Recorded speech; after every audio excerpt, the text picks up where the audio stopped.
दीदी गले हाईकोर्ट न्यूजकोट परवर्ती प्रसंग संजय राय को यावज्जीवन कारादंडादेश को नहीं असंतुष्ट पश्चिमबंग सरकार शियालदा कोर्ट निष्पत्ति विरोध में हाईकोर्ट जाइछंती पश्चिमबंग सरकार Kolkata RG Kar medical college doctor दुष्कर्म और हत्या मामला शियालदा कोर्ट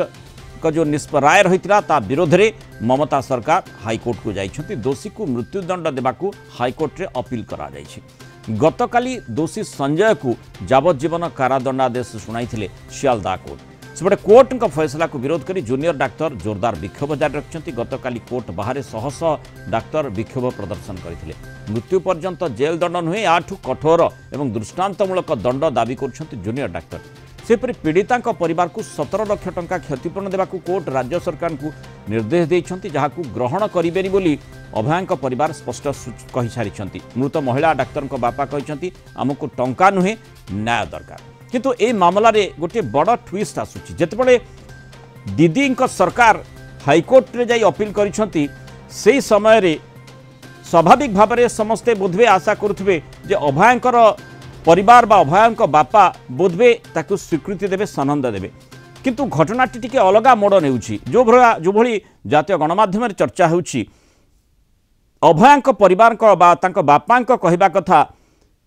सी बरम दीदी को एथिरे दोष देउछंती एवं कहिछंती जे पूर्वरु जहा करिछंती दीदी वर्तमान आउ किछि करिवार आवश्यकता नहीं जो भली भाबरे दीदी हाईकोर्ट को जाइछंती एवं दीदी सरकार हाईकोर्ट रे अपील करिछंती जे दोषी को फांसी दंडादेश दिया जाऊ अर्थात ये जो मामला रे पीड़िता जो परिवार रही सेमाने निश्चय व्यथित होइछंती विशेषकर आम जमती देखी जे पूर्वरु जो भली भाव में घटनाक्रम रही सेतेबेले मध्य पीड़िता परिवार सीधासलख भाव में राज्य सरकार प्रशासनिक कल को दायी करथिले आरजीकर हॉस्पिटल कर्तृपक्ष को दायी करथिले एबे मध्य से कथाटी को दोहराउछंती जे जेहेतु प्रकृत तथ्य प्रमाण गुड़िक कोर्ट निकट में पेश हो पारा ना से सीबीआई तार जो जुक्ति को बलिष्ठ ढंग उपस्थापन कर पारा ना जो कोर्ट मध्य यहाँ rarest of the rare crime बोली ग्रहण कर ना ये कथाटी पीड़िता परिवार पक्षर कह जाउछि अर्थात मामला रे बड़ ट्विस्ट आसुछि जे किभली भाव में दीदींकर जो एक्शन को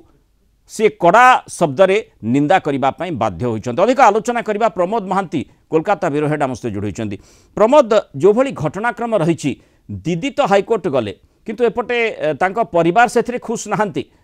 माने ये गोटे आईवास नुहे तो ये प्रश्नटी बोधवे से करने को चाहूँगी कारण जो प्रकार घटनाक्रम रही जो भली भाव में माने प्रथमरु आम जमती देखीचे जे कोर्ट जो राय रही तार विस्तृत कॉपी वर्तमान अपेक्षा करा जायछि से कथाटी को पीड़िता बापा कहउछंती जे विस्तृत राय आसीबा परे आमे जहाँ करबा कथा करिवु आपण किछि करबा दरकार नहीं जहाँ आपण करिथिले वर्तमान पर्यंत ताहा आमे भोगुछु अर्थात बिल्कुल से नाखुश अछंती दीदींकर एक्शन रे। देखो मुनाल बाबू जे वर्तमान जो स्थिति उपजी कार्यत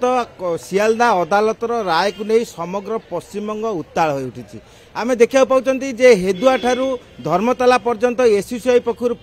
विक्षोभ पदयात्रा अन्य पक्षरे डाक्तर माने गतकाली ठारू प्रतिवाद कर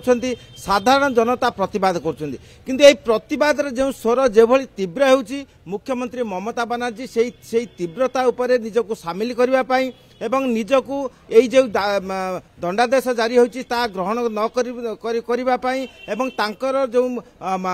राय थे तांकर जो पूर्व जो चिंता थिला जो घोषणा थिला जे अभयारू जो नारकीय घटना घटी संजय राय तेणु तांको फांसी दंड दि जाऊ तेणु से प्रसंग में से आज कोलकाता हाईकोर्टर द्वारस्थ होती से दर्शाई जो राय दि जाए जो विरल विरलतम घटना जो विचार करा से संतुष्ट नुहति तेणु कठोरतम दंड दि जाऊ तेणु यही प्रसंग को स्वाभाविक भाव जे पीड़ितार बा अभयार पिता माता मानिबा चाहती ना से माने मुख्यमंत्री यही वक्तव्य को से निंदा करछंती एवं कार्यत से कहते जो समय अभया को बलात्कार करागला जो समय नृशंस भाव हत्या करागला एवं जो स्थान रे करागला संगे संगे 24 घंटा मध्य से घर भांगी दिगला आपनकर मन थी जो भली भाव आमे मध्य आलोचना करथिले कि भली भाव सुप्रीम कोर्ट हस्तक्षेप परे कोलकाता पुलिस को आरजीकर हॉस्पिटल हटिबा को पड़ता सेठी सीआईएसएफ को मुतयन करा जायतिला गतकाली जितेबाला राय प्रकाशित होता दीदींकर जो मंतव्य रही ता मध्य तर्जमा सापेक्ष कारण दीदी कही जे जदि कोलकाता पुलिस तदंत करिथांता ताहाले दोषी को फांसी दंड मिलता किंतु जेहेतु या सीबीआई तदंत करिछि सेइथिपाई फांसी दंड होई नाही ताकू जावजीवन कारादंडादेश होईछि अर्थात जो कोलकाता पुलिस को सेतेबेले काठगड़ारे सुप्रीम कोर्ट मंतव्य छिड़ा करिथिला एवं जो कोलकाता पुलिस जो माने कार्यकलाप को नहीं विभिन्न महल रु तर्जमा करा एवं ताकू निंदा करा जाइथिला एवं कहा जाइथिला जे ठीक भाव में काम हेउ नाही एठी पीड़ितांकर बापा मध्य जो भली दीदी को कहिसंती से भितरे पुलिस कमिश्नर को मध्य टार्गेट करिसंती जे माने प्रमाण नष्ट से करिसंती ए प्रकार बड़ अभियोग मध्य से आनिसंती अर्थात मामला कोठी ना कोठी कोलकाता पुलिस सहित जड़ित हो रही कारण प्रथम जदि प्राथमिक भाव में जो थाना रे प्रथमे मामला हवा कथा सी ताकू विलंबित कले एवं मामला को अधिक टाणिबा फल रे अनेक तथ्य प्रमाण सेतेबेले नष्ट हला ए कथाटी को दर्शाइबा पई मध्य तांका परिवार चाहूँगी से बाबद में सम्यक जहाँ राय वर्तमान बाहर को आसी चर्चा होउछि सेथिरे मध्य उल्लेख रही बोली कहा जाउछि। आमे जानते जे निश्चित पक्षे वर्तमान जो भाव चर्चा होउछि एवं पीड़ितार पिता माता जहाँ अभियोग करछंती जे समस्त प्रकार तथ्य को विभिन्न रूप देबा पई राज्य सरकार सेतबेले चेष्टा करथिला एवं पुलिस रो सक्रियता से समय देखा जाइतिला एवं जहाँ द्वारा जो घरे समस्त घटना घटीथिला तार पार्श्ववर्ती प्राचेरी को भांगी दिया जाइतिला एवं युद्धकालीन तत्परतार सहित भांगी दिया गला जहाँ द्वारा कौन से प्रमाण पत्र मिलिबो नाही तेणु यही विषय सेतबेले व्यतिक्रमी रूप दिया जाइतिला एवं वर्तमान मध्य जो राय प्रकाश पाइबा परे मुख्यमंत्री जो भाव सहानुभूति देखाउछंती ताकू कार्यत तांको पिता माता मानिबाकू चाहंती नाही एवं साधारण जनता मध्य यही विषय रे क्षोभ प्रकाश करछंती आमे देखुछंती जे सेही समय रे रात्रि रे पदयात्रा करा जाउतिला एवं दिन रे मध्य प्रतिवाद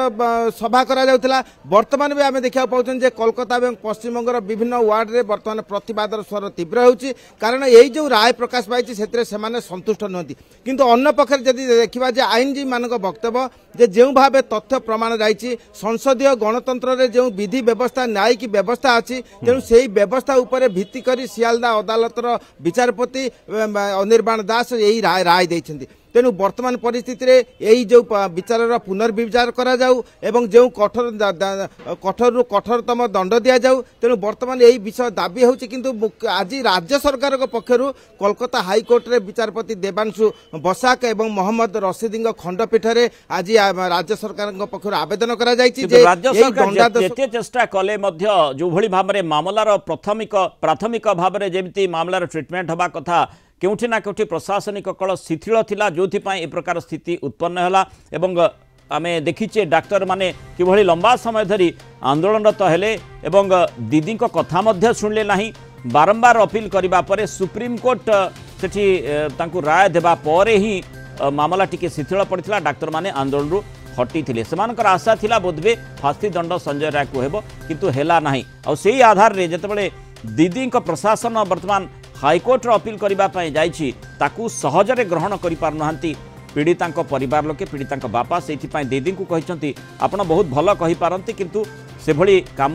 किछि करि नाहंती आउ भी किछि करिवार आवश्यकता नाही एभली मत मंतव्य देइथिबा नै जातीय गणमाध्यम चर्चा होछि। बहुत धन्यवाद प्रमोद महांती विस्तृत आलोचना रे आम सहित रहिथिबा।